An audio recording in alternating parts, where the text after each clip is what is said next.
اعوذ باللہ من الشیطان الرجیم بسم اللہ الرحمن الرحیم۔ محترم ناظرین، السلام علیکم ورحمۃ اللہ وبرکاتہ۔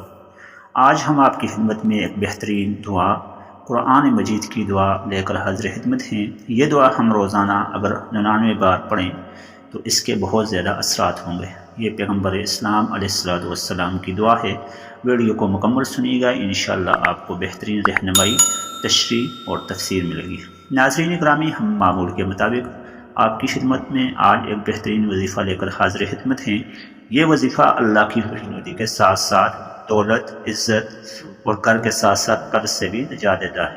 اگر آپ اس دعا کو چلتے پھرتے بیٹھتے پڑھیں، اٹھتے بیٹھتے پڑھیں تو انشاءاللہ آپ کو کامیابی ملے گی، آپ کو امیری ملے گی۔ اس دعا کے ذریعے آپ بہت سی مشکلات کو حل کر سکتے ہیں۔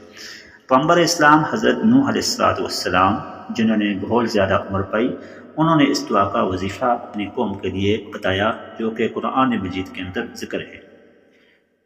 ناظرین گرامی، حضرت نوح علیہ السلام نے اپنی قوم کو دن رات محنت کی، دن رات آپ نے دعوت دی، صبح و شام دعوت دی، لیکن اس کا ان پر کچھ اثر نہ ہوا، یہاں تک کہ قرآن مجید کے اندر اللہ تبارک و تعالیٰ ان کے فرمان مبارک کو ذکر فرماتے ہیں۔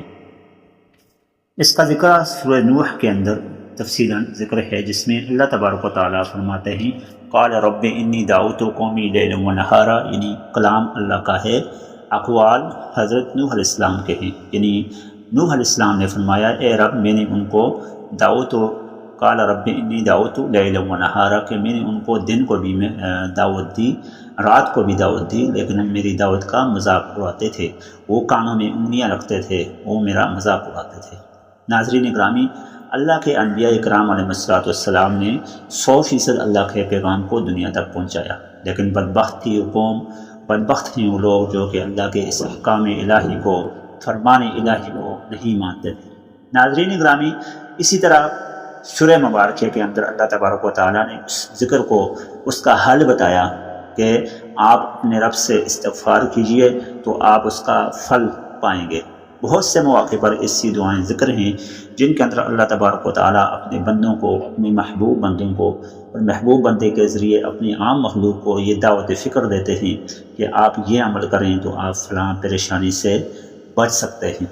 اس دعا کے اندر اللہ تبارک و تعالیٰ فرماتے ہیں فَقُلْتُ اسْتَغْفِرُوا رَبَّكُمْ إِنَّهُ كَانَ غَفَّارًا، کہ بے شک تم کہو اپنے رب سے کہ وہ قوم والے اپنے رب کے ہاں استغفار کریں، بے شک وہ بخشنے والا ہے۔ استغفار ایک ایسا عمل ہے جس کے ذریعے آپ اپنے رب کے ہاں مقام پا سکتے ہیں، مرتبہ پا سکتے ہیں۔ اس لیے اگر ہم 99 بار ان آیات کریمہ کو، جو کہ سورہ نوح کے اندر ذکر ہیں، 29واں پارہ ہے، اس کے اندر ذکر ہیں، آپ ان دعاؤں کو اپنے پاس لکھ لیں اور ان کو روزانہ پڑھیں تو انشاءاللہ اس کے بہت زیادہ ثمرات آئیں گے۔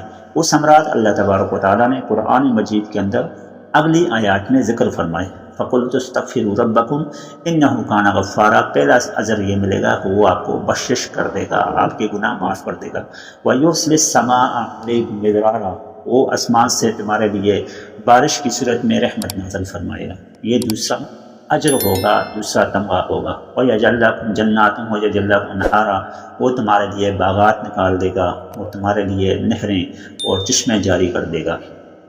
پھر آگے مزید فرمایا وَيُمْدِدْكُمْ بِأَمْوَالٍ وَبَنِينَ، یعنی اس آیت کریمہ جو کہ ہم نے پچھلی بار ذکر کی، اس کے شروع میں بتایا کہ تمہارے لیے وَيُمْدِدْكُمْ بِأَمْوَالٍ وَبَنِينَ، کہ تمہارے مال میں، تمہارے اولاد میں، تمہاری بیٹوں میں، یعنی نرینہ اولاد میں برکت کرے گا۔ ناظرین گرامی، معاشرے کے اندر عام طور پر نرینہ اولاد کو قابل فخر سمجھا جاتا ہے۔ اس کی مثال اللہ تبارک و تعالیٰ نے اس لیے دی کہ تمہارے لیے بنین، یعنی تمہارے بیٹوں کے ہاں برکت فرمائے گا۔ ناظرین گرامی، عورت ہو یا مرد، وہ اللہ کی رحمت ہوتی ہے، اللہ کے ہاں برکت ہوتی ہے، لیکن چونکہ بیٹوں کا ذکر کر کے اس لیے ذکر فرمایا کہ اس قوم والے عام طور پر اس کا بات کو قابل فخر سمجھتے تھے کہ ہمارا بیٹا ہے۔ وَيُمْدِدْكُمْ بِأَمْوَالٍ وَبَنِينَ، تمہارے لیے تمہارے مال میں، تمہارے اولادوں میں سے بیٹوں میں کیا کر دے گا؟ بڑھا چڑھا کر تمہیں عطا کر دے گا۔ بِأَمْوَالٍ وَبَنِينَ وَيَجْعَلْ لَكُمْ جَنَّاتٍ وَيَجْعَلْ لَكُمْ أَنْهَارًا مَا لَكُمْ لَا تَرْجُونَ لِلَّهِ وَقَارًا، تم اللہ کے ہاں بہت زیادہ مرتبہ پا سکتے ہو اگر یہ عمل کرو۔ ناظرین گرامی، یہ 3 ایسے اعمال ہیں، یہ 3 ایسی صالح ہیں جو اللہ تبارک و تعالیٰ نے قیامت تک کے انسانوں کے لیے ایک قانون بنا دیا کہ اگر ہم اپنے مال میں، اپنی اولاد میں، اپنے جان مال عزت میں برکت چاہتے ہیں تو 3 کام کریں۔ کیا کام کریں؟ استغفار کریں۔ فَقُلْتُ اسْتَغْفِرُوا رَبَّكُمْ إِنَّهُ كَانَ غَفَّارًا، اپنے رب سے استغفار کریں تو اس کے آگے اجر بتائے کہ 3 اجر ملیں گے۔ اس کے ساتھ ساتھ فرائض کی پابندی کریں، نواہی سے اپنے آپ کو بچائیں۔ یہ ایک ایسا عمل ہے جس کے ذریعے اللہ تبارک و تعالیٰ ہمارے دن رات میں، صبح و شام میں، چلتے پھرتے اٹھتے بیٹھتے برکت فرما دے گا۔ ناظرین گرامی، استغفار روزانہ 99 بار آپ نے کرنا ہے۔ استغفر اللہ ربی من کل ذنب واتوب الیہ، یہ دعائیں مبارکہ آپ کو اسکرین پر نظر آ رہی ہوگی۔ استغفر اللہ ربی من کل ذنب واتوب الیہ۔ ناظرین گرامی، اس دعائیں مبارکہ کو آپ چلتے پھرتے اٹھتے بیٹھتے پڑھیں، دن میں کم از کم 99 بار۔ اگر آپ اس دعائیں مبارکہ کو مکمل نہیں پڑھ سکتے تو آپ اس کا ایک حصہ یعنی شروع والے 2 لفظ پڑھیں، استغفار کریں زبان کے ساتھ اور دل سے اس کا اقرار بھی ہو۔ استغفر اللہ، استغفر اللہ، استغفر اللہ، لائک دس، اس طرح پڑھیں گے آپ تو انشاءاللہ آپ کے اس استغفار سے، اس عمل سے، ایک تو آپ قبیح کاموں سے، حرام کاموں سے بچ جائیں گے۔ دوسرا کام یہ ہو جائے گا کہ آپ فرائض کی پابندی کرنے والے ہوں گے، اور تیسرا کام یہ ہوگا کہ آپ جو ہے رب سے استغفار کرنے والے، رب کی قربت پانے والے ہوں گے۔ جب یہ 3 کام ہوں گے تو آپ کو 3 اجر ملیں گے۔ پہلا اجر کیا؟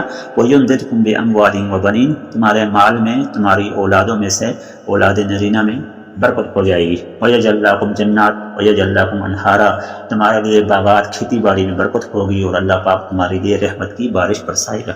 ناظرین گرامی، یہ ایسے اعمال ہیں جو انبیاء اکرام علیہ السلام کی سنت ہیں۔ اللہ تبارک و تعالی ہم سب کا حامی و ناصر ہو۔ اللہ تبارک و تعالی ہم سب کو فرائض کی پابندی اور نواہی سے بچنے کی توفیق عطا فرمائے۔ السلام علیکم ورحمۃ اللہ۔